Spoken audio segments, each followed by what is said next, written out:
Yun mga kabibage, breeding time. Yan, Muscovy duck and Peking duck.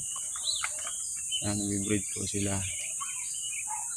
Tignan po natin yung result ng kanilang breed pagka maayos. Sa mga nakapag-breed na po ng ganyang lahi,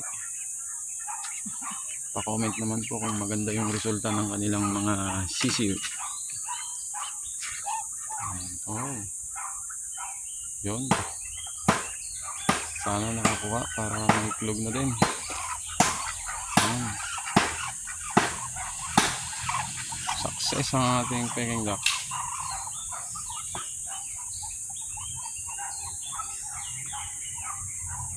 Yan. Sa mga nakasubok na pong mag-breed po ng Peking duck at Muscovy duck, comment naman po kung anong result po ng kanilang mga sisiw, kung maganda ba o hindi. And then pa-share na din po ng ating videos. Share, like, and follow po ng ating YouTube channel. And maraming salamat po. God bless.